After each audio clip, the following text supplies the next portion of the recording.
Vamos a ir a la palabra del Señor.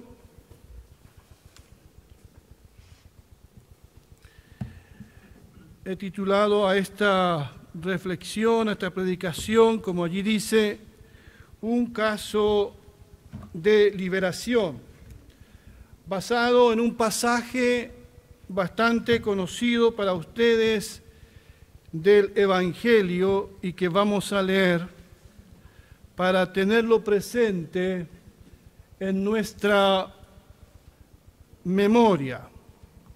Marcos 5, 1 al 20 dice de la siguiente manera: llegaron al otro lado del lago, a la región de los Gerasenos, y en cuanto Jesús salió de la barca, se le acercó un hombre que tenía un espíritu impuro. Este hombre vivía entre los sepulcros y nadie lo podía sujetar, ni siquiera con cadenas. Muchas veces había sido sujetado con grilletes y cadenas, pero él rompía las cadenas y despedazaba los grilletes, de manera que nadie podía dominarlo. Este hombre andaba de día y de noche por los montes y los sepulcros, gritando y lastimándose con las piedras. Pero al ver a Jesús de lejos, corrió para arrodillarse delante de él, y a voz en cuello le dijo: Jesús, Hijo del Dios Altísimo, ¿qué tienes que ver conmigo? Yo te ruego, por Dios, que no me atormentes. Y es que Jesús le había dicho: espíritu impuro, deja a este hombre. Jesús le preguntó: ¿cómo te llamas? Y él respondió: me llamo Legión, porque somos muchos. Y el hombre le rogaba e insistía que no los mandara lejos de aquella región. Cerca del monte pacía un gran hato de cerdos, y todos los demonios le rogaron: envíanos a los cerdos, déjanos entrar en ellos. Jesús se lo permitió. Y en cuanto los espíritus impuros salieron del hombre, entraron en los cerdos, que eran como 2000, y el hato se lanzó al lago por un despeñadero, y allí se ahogaron. Los que cuidaban de los cerdos huyeron y fueron a contar todo esto a la ciudad y por los campos. La gente salió a ver qué era lo que había sucedido. Y cuando llegaron a donde estaba Jesús, y vieron que el que había estado atormentado por la legión de demonios estaba sentado, vestido, y en su sano juicio tuvieron miedo. Luego los que habían visto lo sucedido con el endemoniado y con los cerdos se lo contaron a los demás, y comenzaron a rogarle a Jesús que se fuera de sus contornos. Cuando Jesús abordó la barca, el que había estado endemoniado le rogó que lo dejara estar con él. Pero Jesús, en vez de permitírselo, le dijo: vete a tu casa con tu familia y cuéntales las grandes cosas que el Señor ha hecho contigo. Cuéntales cómo ha tenido misericordia de ti. El hombre se fue y en Decápolis comenzó a contar las grandes cosas que había hecho Jesús con él, y todos estaban asombrados. Cuando uno lee pasajes como este, se pregunta cómo alguien puede llegar a ese extremo. Su historia, la historia de este hombre, es muy lamentable hasta su encuentro con el Señor Jesucristo. Según el verso 19, este hombre había tenido una familia, porque Jesús, cuando lo libera, lo manda de vuelta a su casa, a su familia. Pero ahora este hombre vivía en un cementerio. Nosotros relacionamos, ¿verdad?, un cementerio con la muerte. Es que este hombre estaba viviendo una muerte en vida. fue el único que recibió a Jesús cuando con sus discípulos llegaron al otro lado del mar de Galilea, a una región pagana de influencia griega conocida como Gadara. Estaba este hombre endemoniado, no uno, sino varios demonios controlaban la vida de esta persona. Ya no era él, era otra persona. Su yo, su personalidad estaba a merced de los demonios.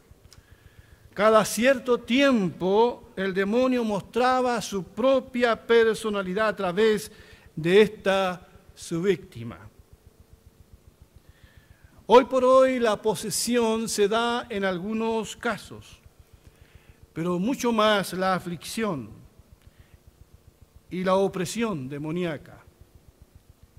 Nosotros debemos cuidarnos de dos extremos. Uno, de ignorar estos temas, de ignorar las maquinaciones de Satanás.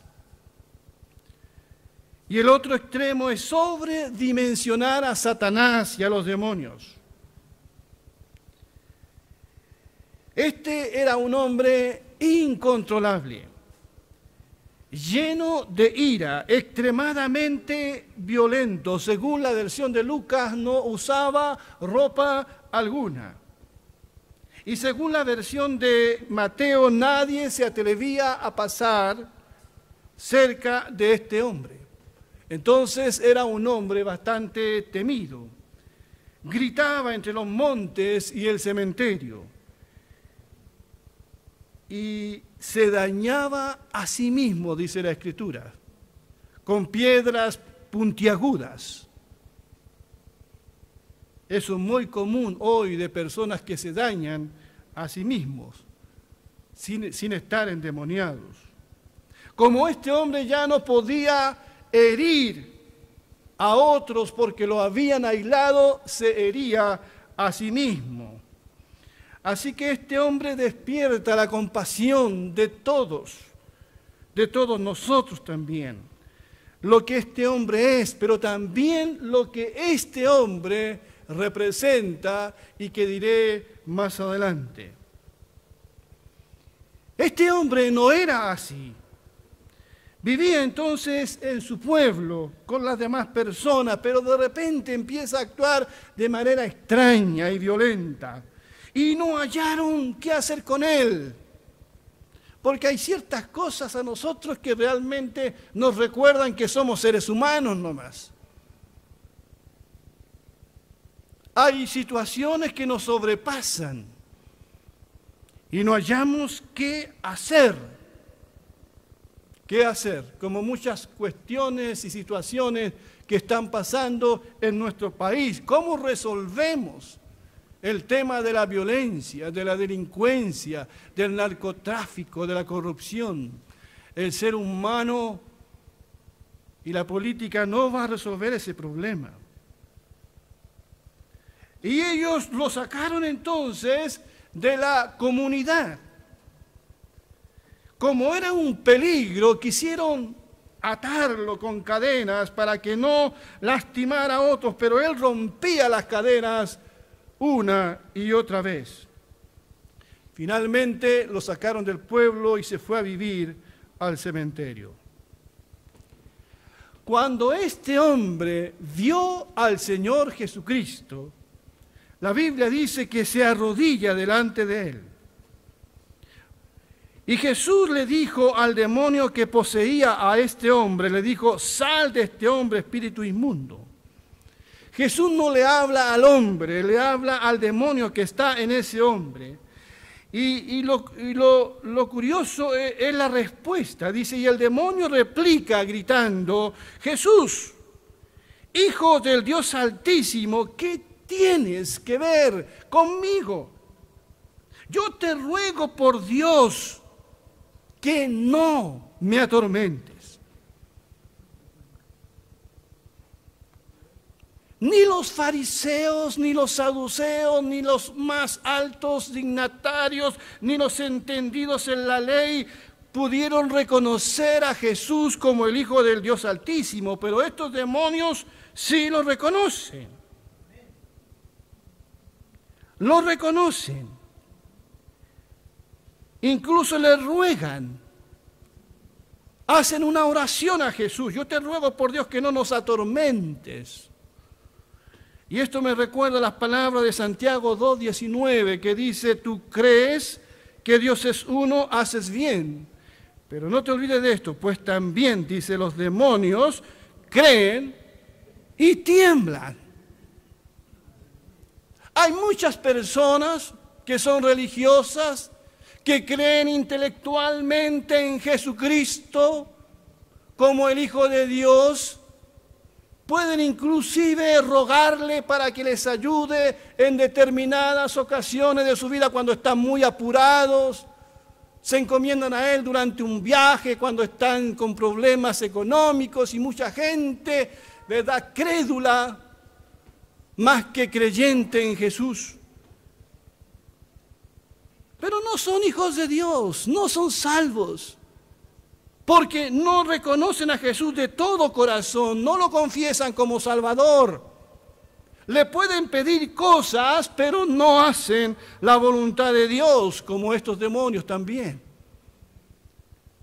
Nuestra fe en Jesús tiene que ir mucho más allá que la fe de los demonios. A veces me pregunto cuánta gente que llena iglesias y templos, quizás los demonios tienen más fe que ellos. Porque a veces nuestra fe no ha cambiado nuestra vida, no es una fe que ha llegado a lo más profundo, es algo muy superficial, es intelectual.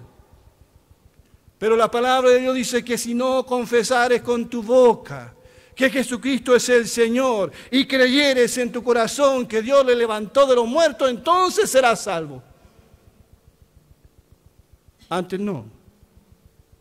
Así que no nos extrañemos que estos demonios digan Jesús, Hijo del Altísimo, pero ellos no serán salvos jamás.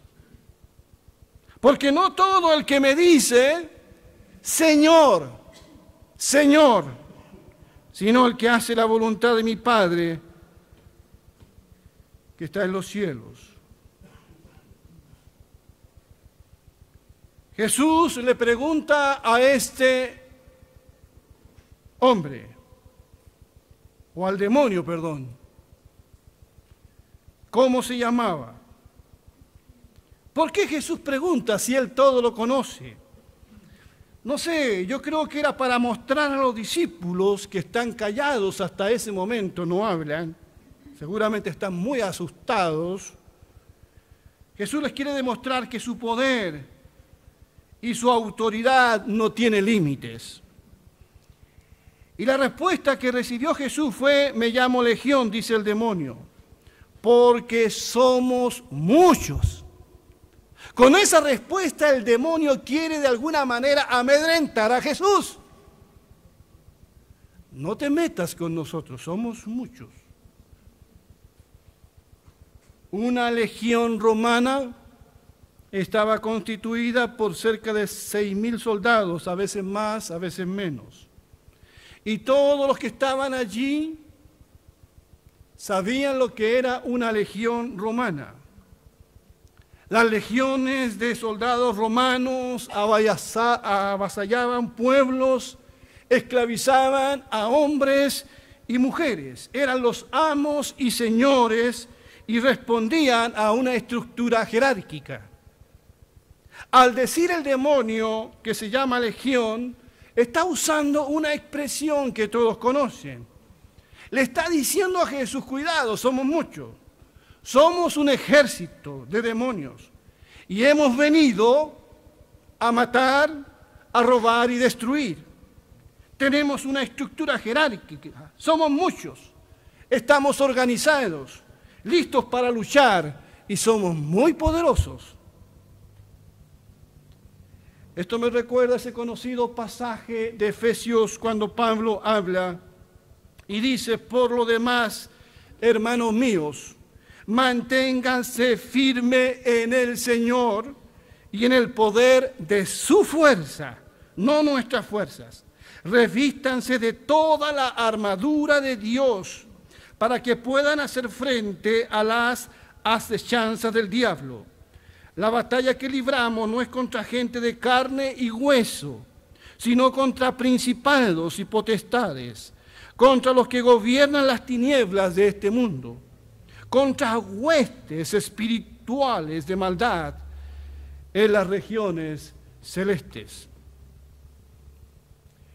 Estos demonios reconocen a Jesús y queda muy claro que están bajo su autoridad porque le ruegan a Jesús que no los atormente antes de tiempo, según la versión de Mateo. Satanás y sus demonios saben que sus días están contados. La Biblia dice que el infierno está preparado para el diablo y sus ángeles. Por eso estos demonios suplican, todavía no, y le ruegan a Jesús que no los deje sin un cuerpo para habitar. Porque los demonios, como seres espirituales corruptos, necesitan un cuerpo para habitar, para esclavizar y para herir. Y le ruegan a Jesús que les permita entrar en un rebaño de puercos que estaba por allí. Y lo demás es historia conocida para ustedes. Jesús los autoriza y los demonios entran en aquellos rebaños de puercos que se precipita al mar. Todo el mundo se entera de esto, vienen a ver lo que ha pasado, ven que el hombre está en su sano juicio, que ha quedado libre, que ha vuelto al yo verdadero, ha vuelto a ser quien era antes. Pero al ver la pérdida tan grande, ¿verdad? Los dueños allí de estos animalitos le dijeron a Jesús que se fuera de allí, y Jesús se va y le dice a este hombre que vaya a su casa y cuente cuán grandes cosas Dios ha hecho con él. Este es un caso de liberación. Es una demostración de quién es Jesús de Nazaret. Horas antes Jesucristo había calmado a un mar embravecido y ahora le ha devuelto la vida y la paz y la libertad a un hombre muy violento, poseído de demonios. No hay poder, no hay tinieblas, ningún tipo de maldad que pueda contra la autoridad y el poder de nuestro Señor Jesucristo. Cuando Él murió y resucitó, le dijo a sus discípulos: toda potestad me es dada, ¿dónde? En el cielo, pero también en la tierra. Toda potestad la tiene Cristo, nuestro Señor, en el cielo y en la tierra.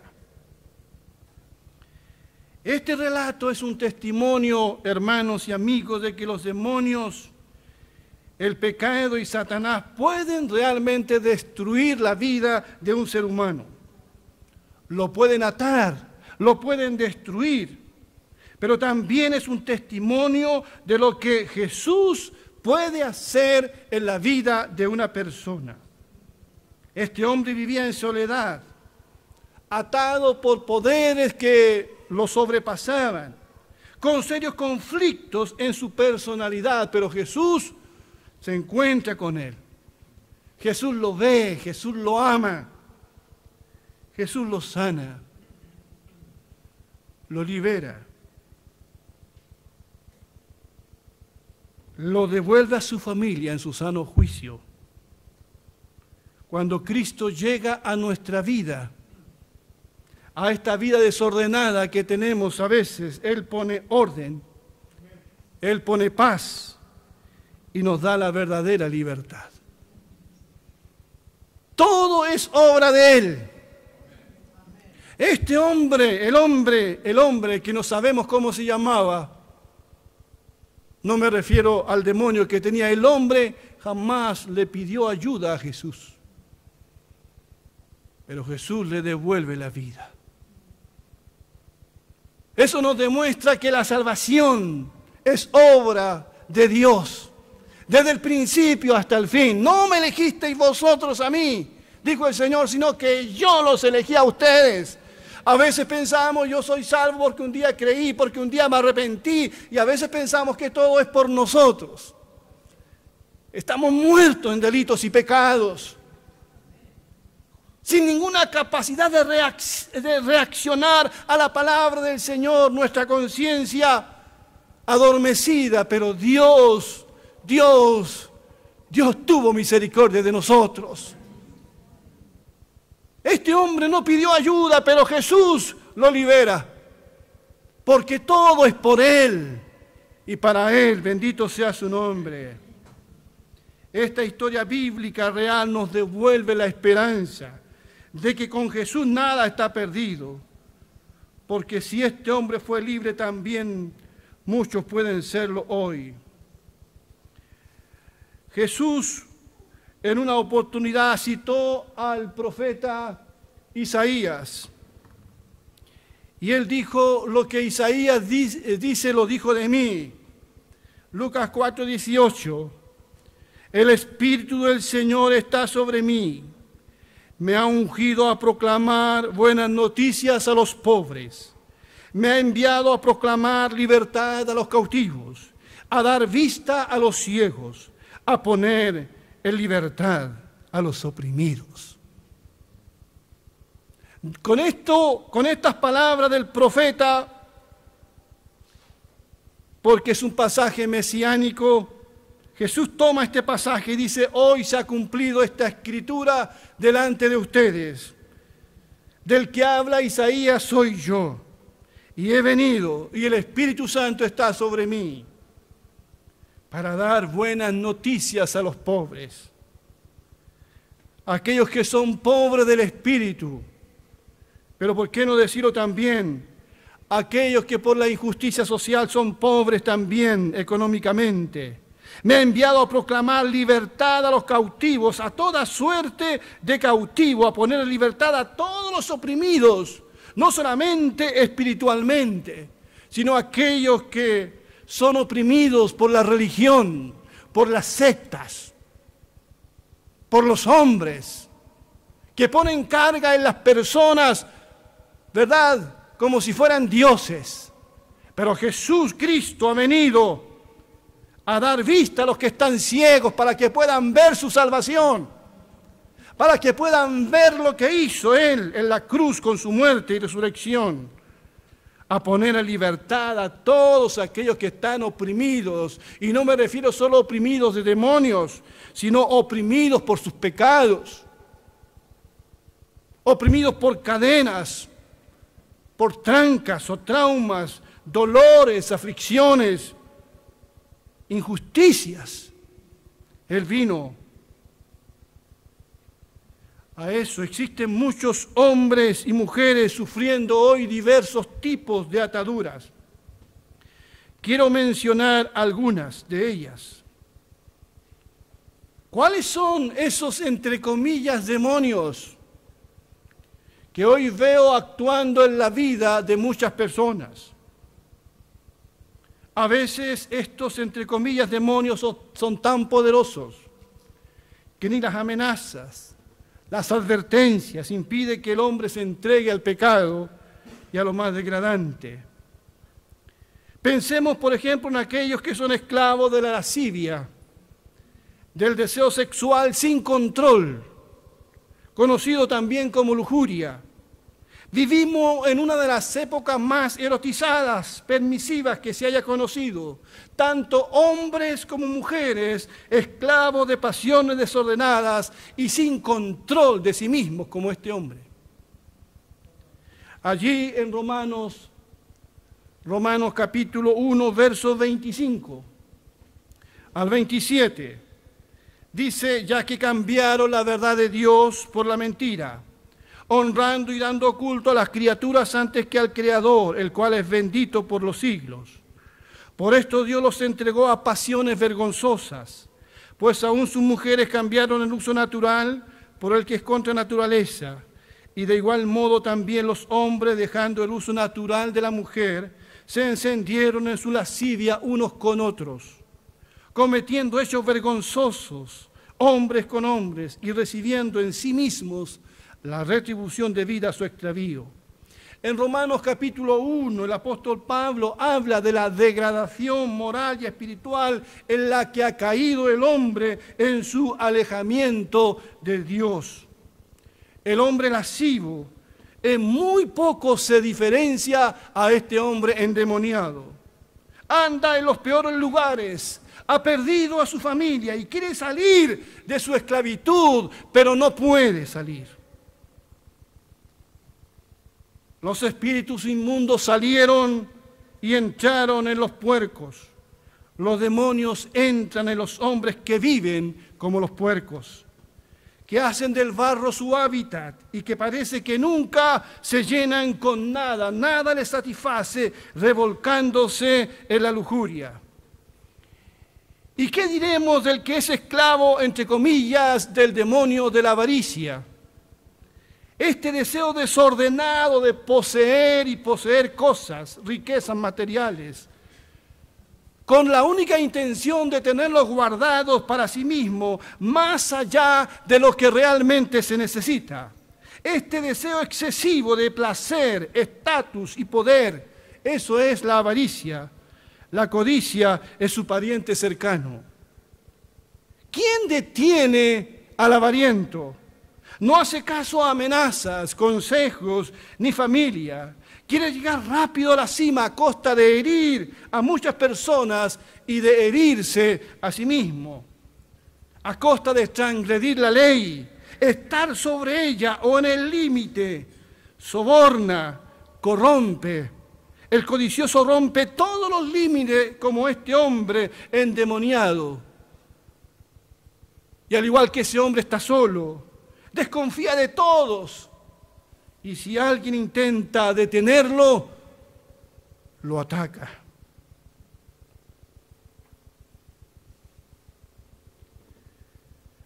Nuestro Señor Jesucristo dijo, a veces no les tomamos el peso a lo que Jesús dijo, nadie, absolutamente nadie, puede servir a dos amos.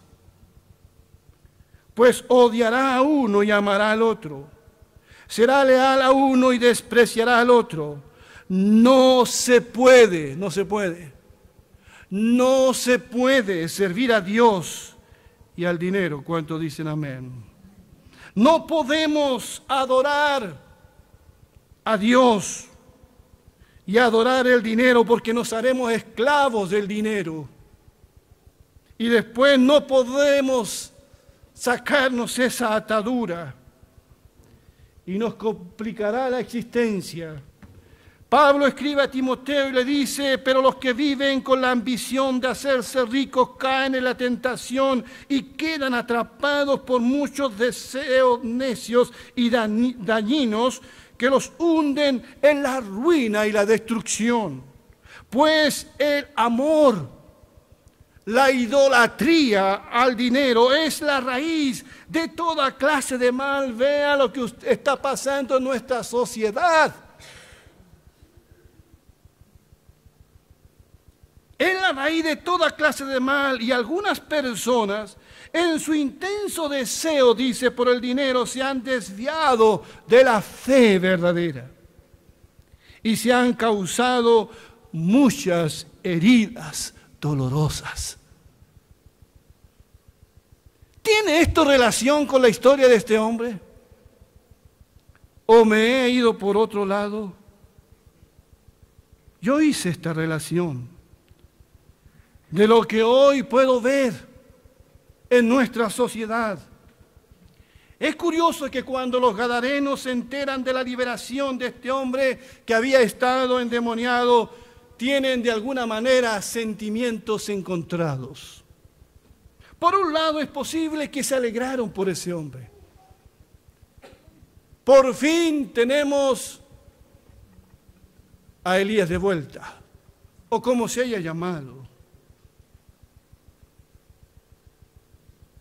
Pero cuando se enteran de la pérdida de 2,000 cabezas de puerco, le dicen a Jesús, que se vaya de la región.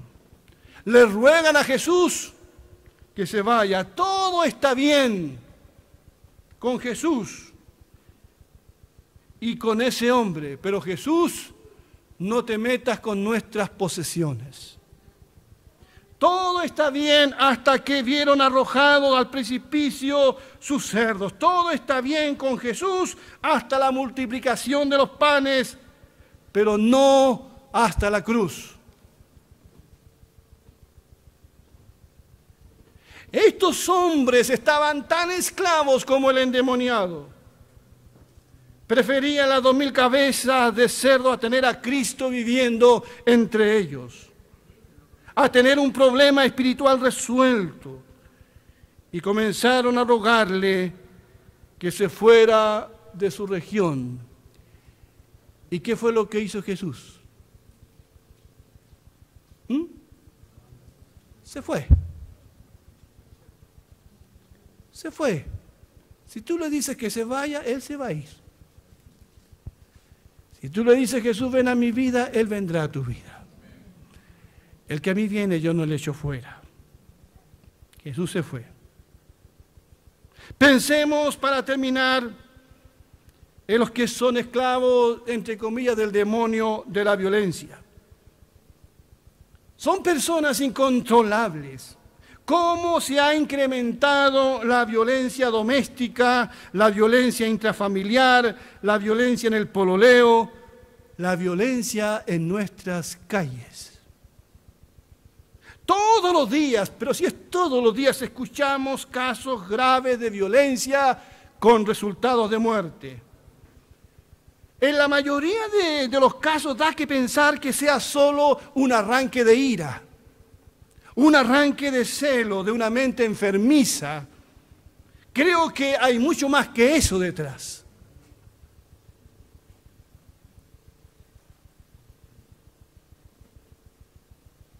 La posesión e influencia demoníaca es un tema hoy. Por eso la Biblia nos advierte y nos dice que no debemos dar lugar al diablo. No debemos dar lugar en nuestro corazón al odio, a los deseos de venganza. Debemos perdonar y no vengarnos.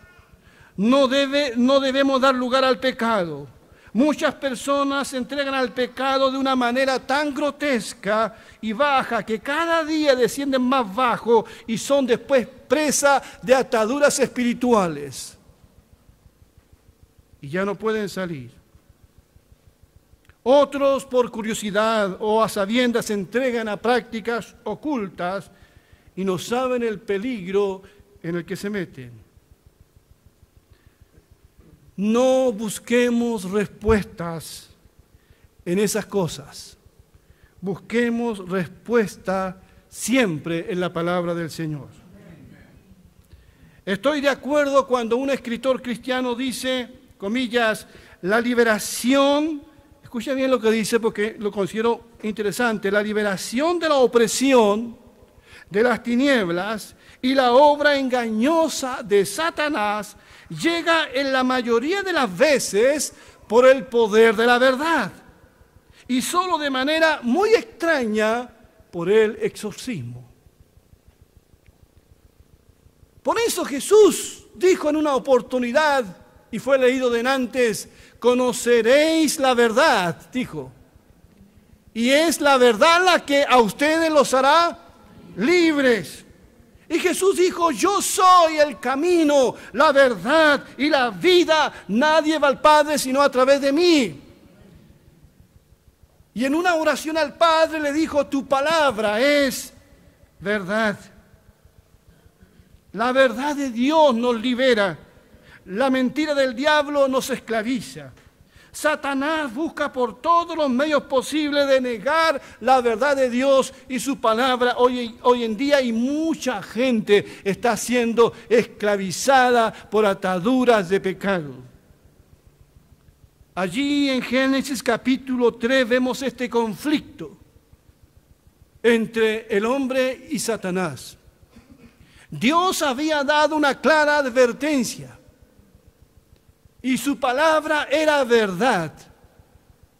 Pero viene Satanás y le dice, con que Dios os ha dicho, inmediatamente Satanás pone duda en nuestro corazón respecto a lo que Dios ha dicho. Y eso sí que es diabólico, sumamente diabólico.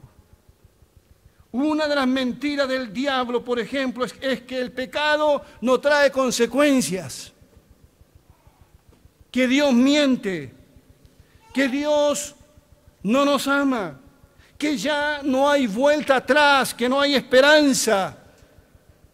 Pero Jesús dijo, toda potestad me es dada en el cielo y en la tierra. Él murió y resucitó y con Él hay esperanza.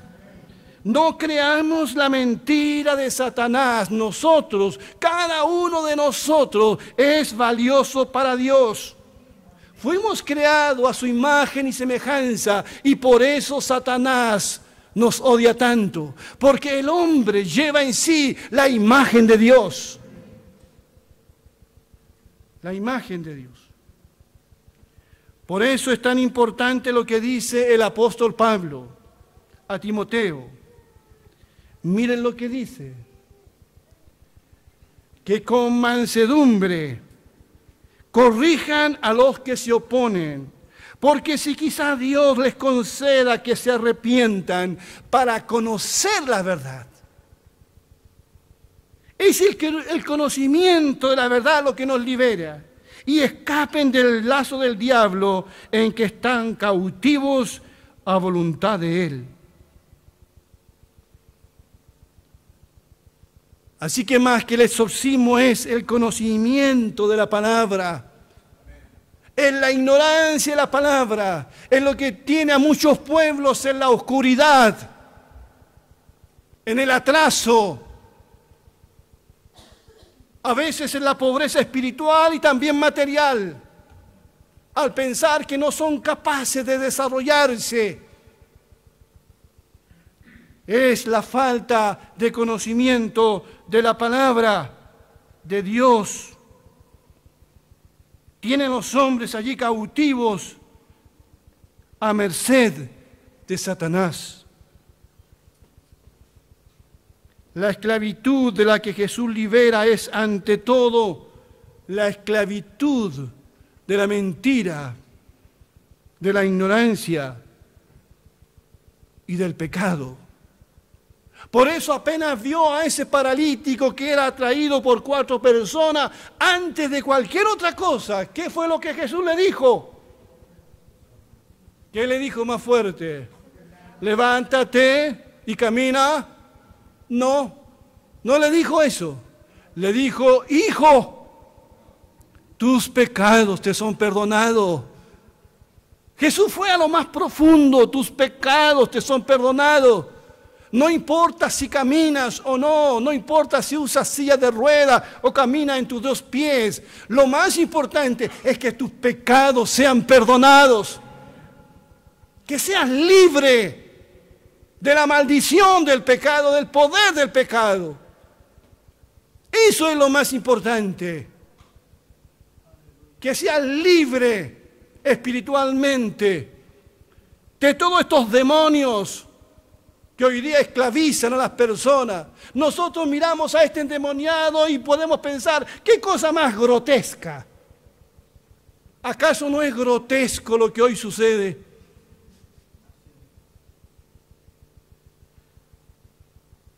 Personas que nadie los puede detener en su camino a la perdición, a menos que tengan un encuentro con el Señor. Hijo, tus pecados te son perdonados.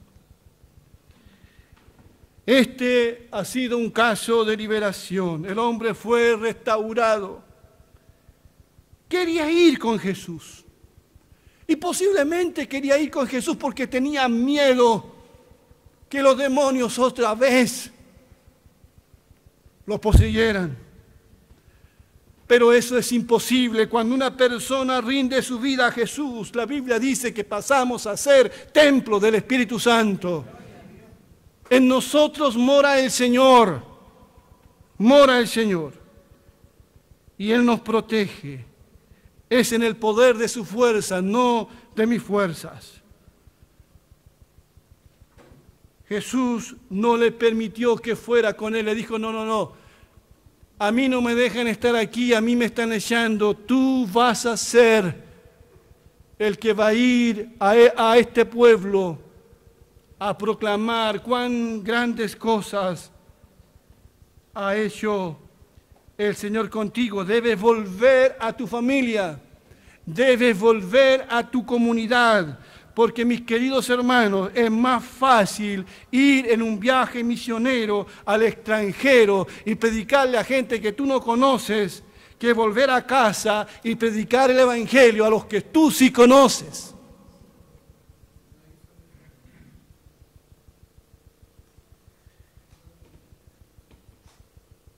Que Dios nos bendiga y que cada uno de nosotros pueda tomar esta palabra, reflexionarla en su casa durante la semana, compartirla con aquellos que la necesitan. Lo que Dios hizo con este hombre lo puede hacer con muchas personas hoy. Que rindan su corazón a Jesús, que crean a Dios y no a Satanás, que es el padre de toda mentira. Vamos a ponernos de pie, por favor.